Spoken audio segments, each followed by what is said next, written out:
What if I told you that before Dr. Martin Luther King Jr., before Malcolm X, there was a black preacher who stood on the floor of the Georgia legislature and declared, "God is a Negro." His name was Bishop Henry McNeal Turner, a man whose words set fire to American theology and exposed the spiritual lies buried beneath racism. But his story? Silenced, erased, forgotten. Until now. Henry McNeal Turner was born in 1834 in South Carolina at a time when slavery was still the law of the land.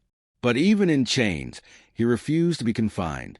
Self-educated and deeply spiritual, Turner became a preacher in the African Methodist Episcopal Church. His sermons weren't just religious, they were revolutionary. He preached with fire, with vision, with unapologetic pride in blackness. During the Civil War, President Abraham Lincoln appointed him as the first black chaplain in the Union Army, a symbol of black dignity in a time of American division. After the war, he was elected to the Georgia State Legislature, one of the first African Americans to serve.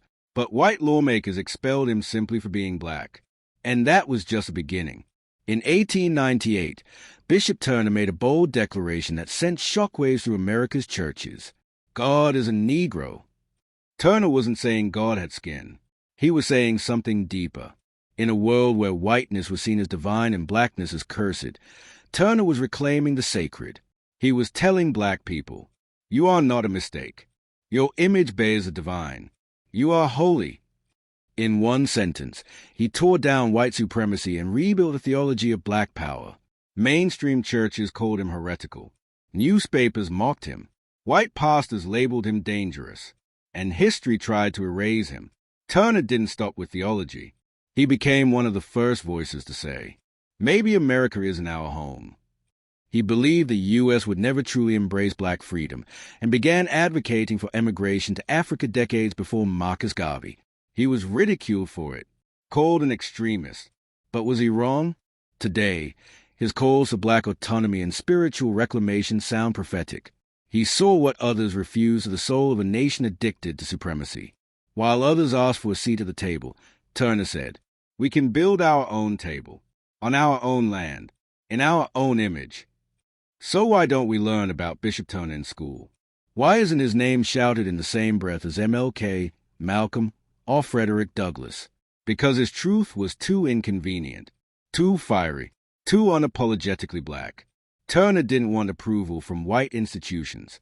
He didn't ask for permission to exist. He stood in pulpits, political halls, and history books and demanded justice from a higher authority, God himself. And that made him dangerous. Bishop Henry McNeal Turner may have been silenced in textbooks, but his voice is rising again, in the chants for justice, in the calls for spiritual truth, in the awakening of black consciousness. He challenged America's soul not with violence, but with divine fire. So the next time you hear someone speak truth to power, the next time you wonder where the movement began, remember, there was once a prophet who said, "God is a Negro." And maybe, just maybe, he was right. If this story moved you, don't let it be silence again. Like, share and subscribe to Voices Unheard, where hidden truths rise and forgotten prophets speak again.